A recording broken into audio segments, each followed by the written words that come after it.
birthday. So, today is my husband's birthday. Big day. Happy birthday. Patrick has been meditating for a couple of years now, every single day. And that has been a huge shift for him. And ever since I started doing my online teachings, he has been tuning in. So he's my number one fan here. And it got me thinking, this, of course, his birthday, the day of birth, it got me thinking about, of course, every day provides the opportunity for us all to experience a sense of rebirth. That we don't have to just think about our birthdays as that momentous shift when we came into the world, that we could actually take the opportunity upon rising each day to realize that each day holds new opportunities for growth, for change. So we can look at stale habits in the way we think. We can look at perhaps unhealthy habits in the way we move about the world. Things that we might want to let go, maybe bring in a little more physical activity, change how we sit at night and what we watch on TV, sort of some mindless, entrenched ways of moving. So every day we have this opportunity to sort of examine our very existence here. And instead of just kind of going along in the way that we've always gone along, to take the opportunity to, shake things up and move in the direction that sits deeper with us, that aligns more readily with who we want to be and how we want to move about the world. So each day is truly available for us, and not just in the easy times. It's really great to have these moments together to settle and to examine and to contemplate. But it's especially important to look at ourselves and how we move about the world in the difficult times. Are we rising up? Are we being the person that we want to be? And for many years after the explosion, I was not at all. I was not well in any way, and I wasn't showing up for myself, my husband, my family, friends.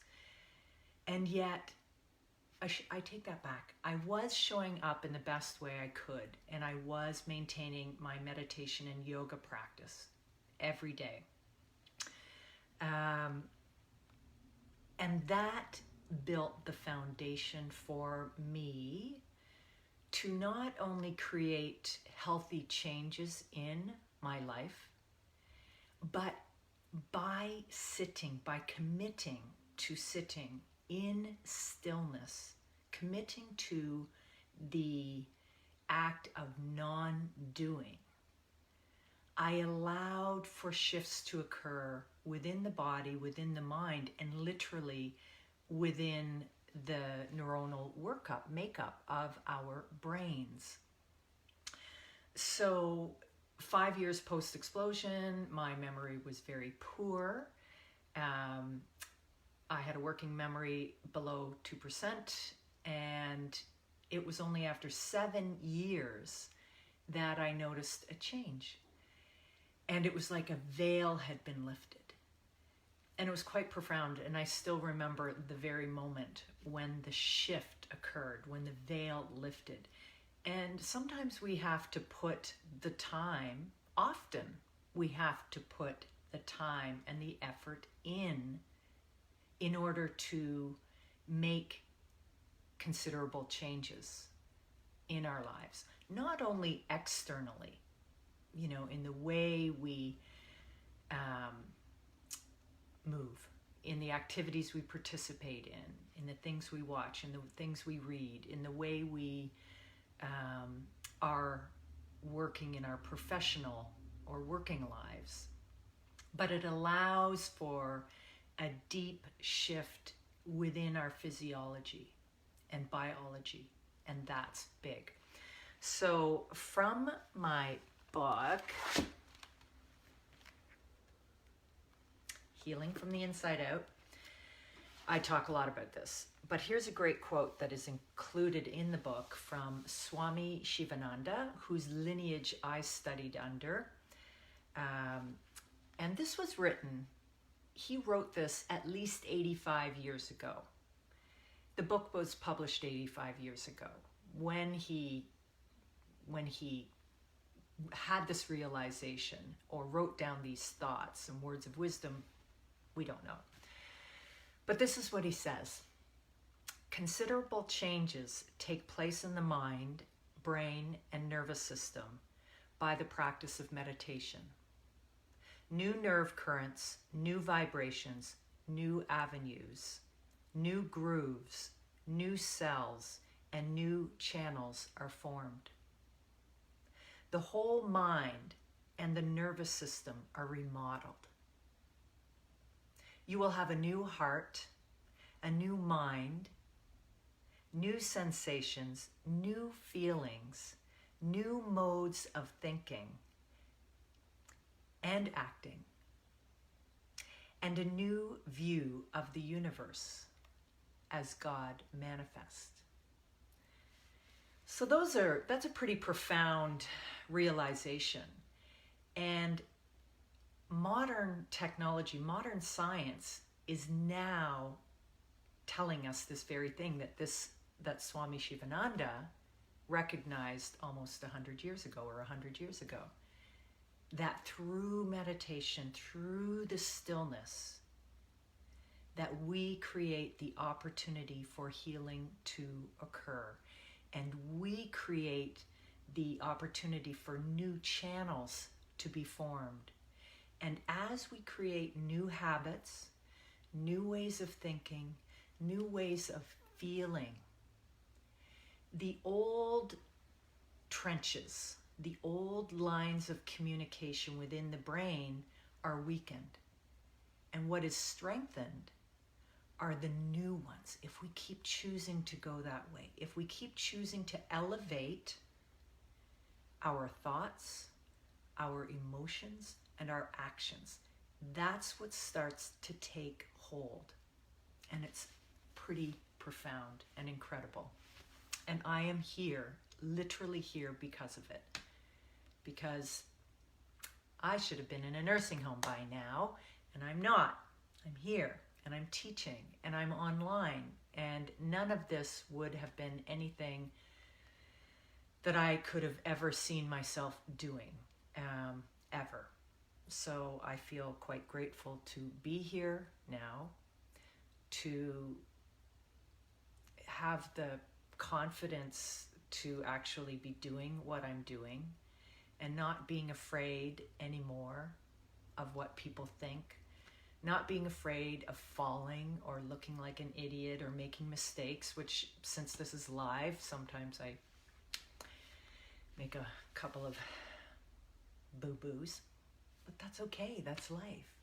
So this is what happens when we allow ourselves to get quiet. We allow for the dampening, the weakening of those attributes that we do not wish to see in our lives. And we allow for the enlivening and strengthening of those aspects, those deepest, greatest qualities of character that we wish to share and be expressed. So there. So let's go into our practice. We will be doing a little bit of breath awareness. I will explain, we're going to do the yogic 4-part breath. And in the past, we have done this in terms of maintaining the same count in breath, which is a great practice. So counting, inhale 4, hold the breath for 4, exhale for 4, hold for 4. or depending on your lung capacity, inhale 6, hold 6, 8, whatever that is for you. The key is that within the 4-part yogic breath, the count must be the same. So instead of counting our breath today, I thought we would include a mantra, Om Mani Padme Hum.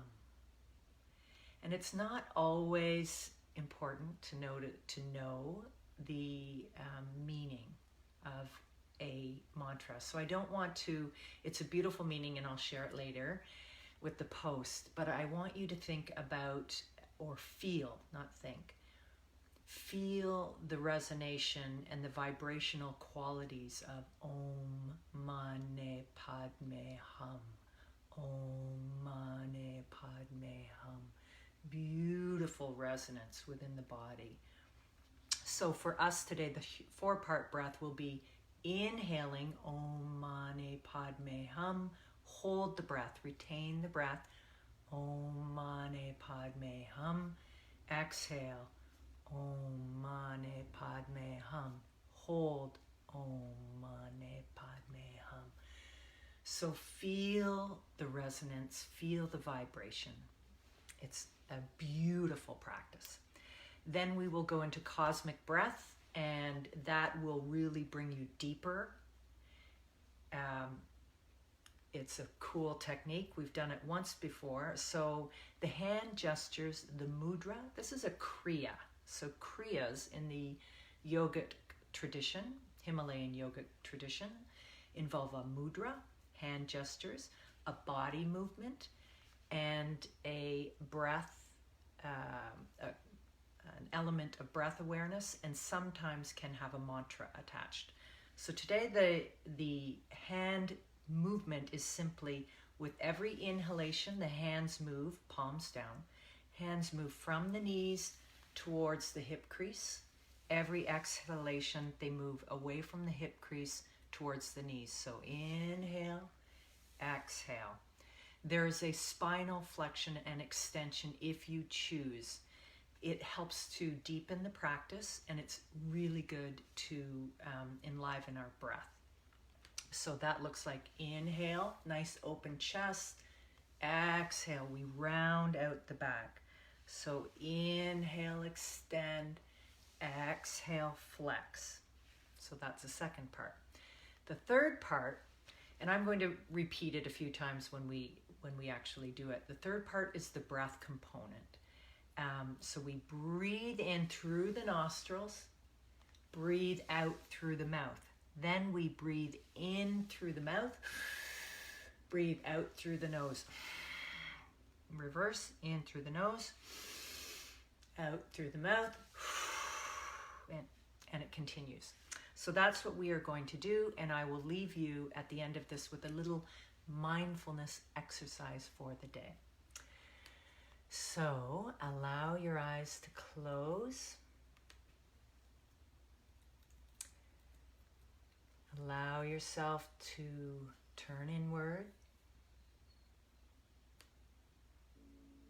Become more settled.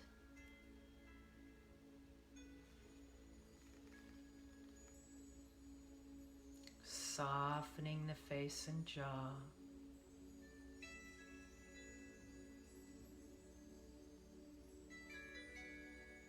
Have a nice tall spine. Open heart.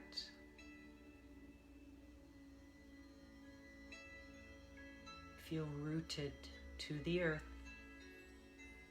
through the sit bones,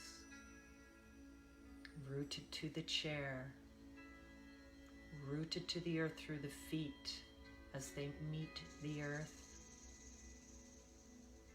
or rooted in your folded posture.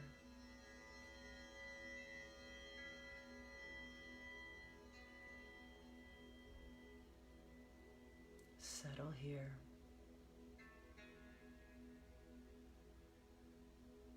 Draw your awareness to the breath.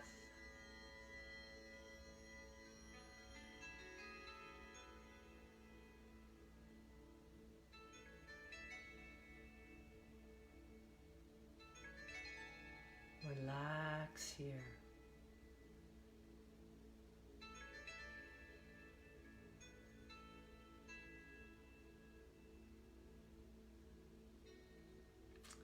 begin the practice with our yogic 4-part breath. And once again, we're going to inhale through the nostrils, hands drawn to the hip crease. Exhale through the mouth. Inhale. Pardon me. Ha ha ha. Blooper. Yogic 4-part breath is Om Mani Padme Hum. So with each inhalation, Om Mani Padme Hum silently.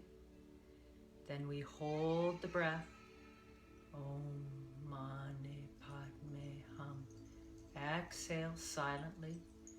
Om Mani Padme Hum. Hold. Om Mani Padme Hum. Inhale. Om Mani Padme Hum. Hold. Om Mani Padme Hum. Exhale. Om Mani Padme Hum. Hold. Om Mani Padme Hum. Continue on at your own pacing. Feel the energy, the vibration.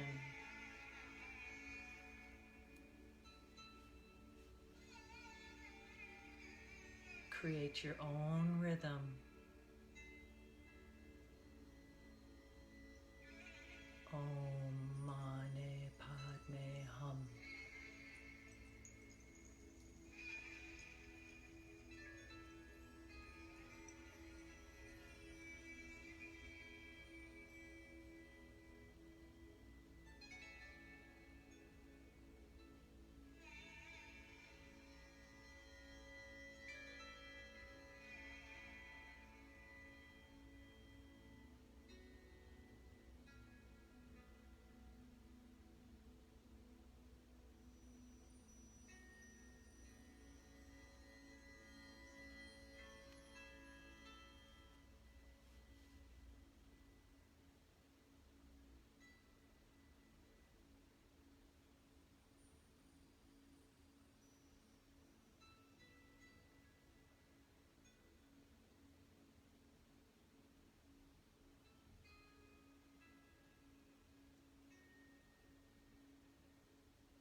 Stay with the mantra.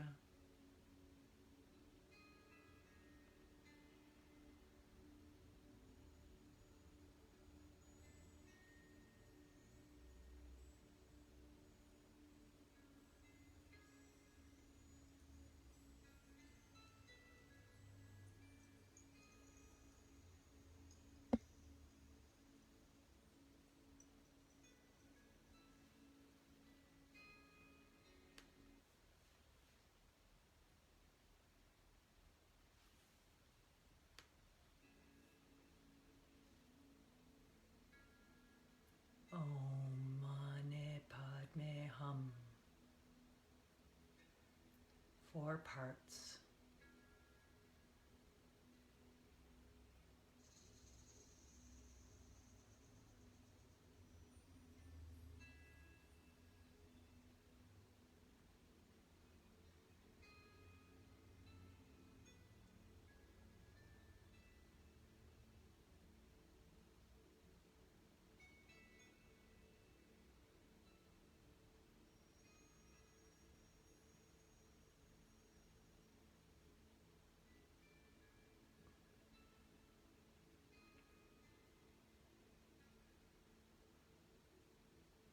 Few more rounds.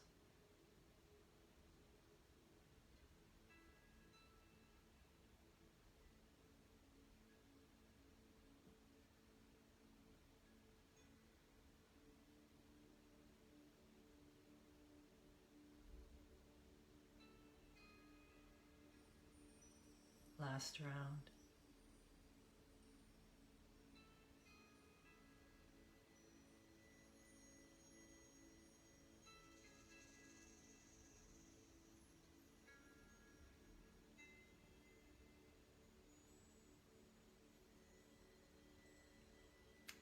release the mantra. Bring your awareness back to the rhythm of your own breath at its natural pacing.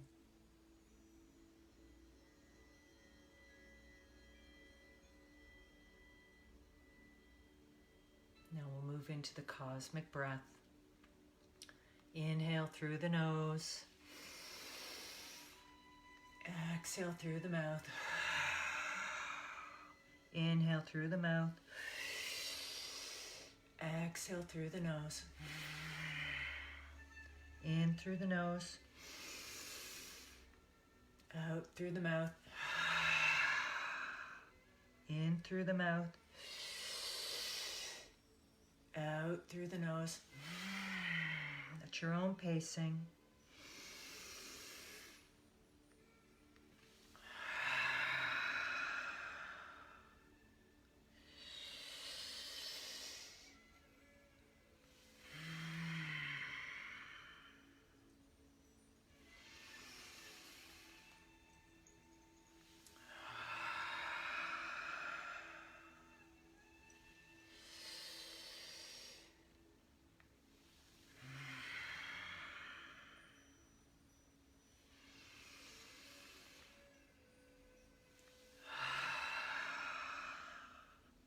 Awareness is all within the body, within the breath. Become the breath. Become the movement.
Few more rounds.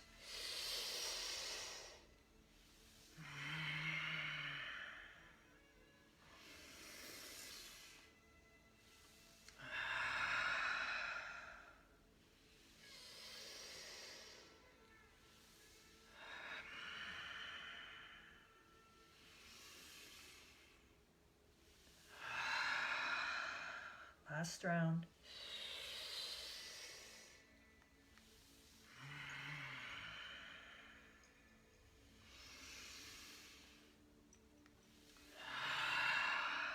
Inhale. Back to center. Retain the breath here. Awareness at third eye. Hold.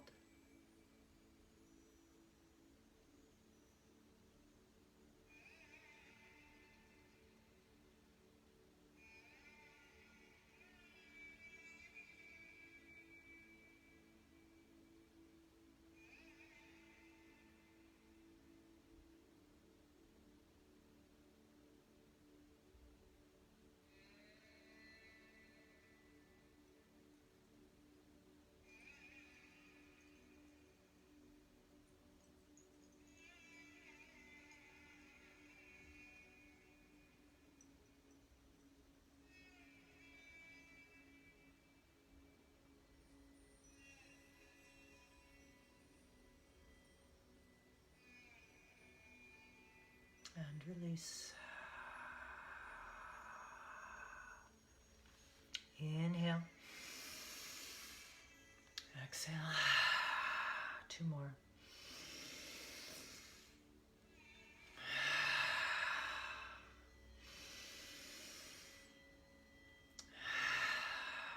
the eyes to open.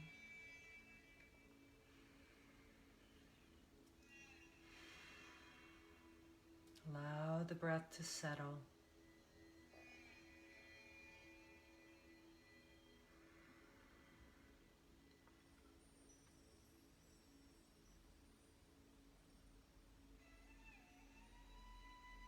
Noticing the stilling, the softening of the mind, the body and the breath.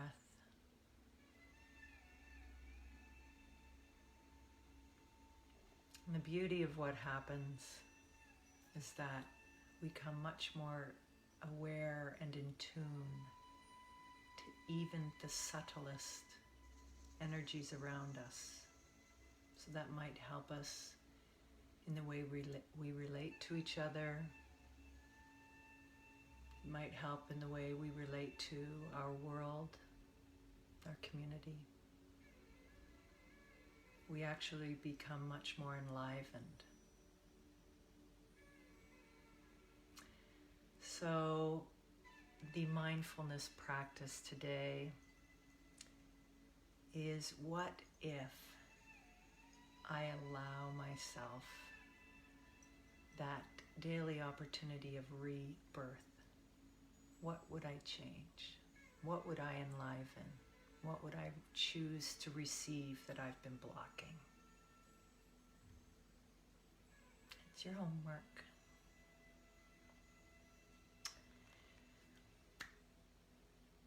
Be well.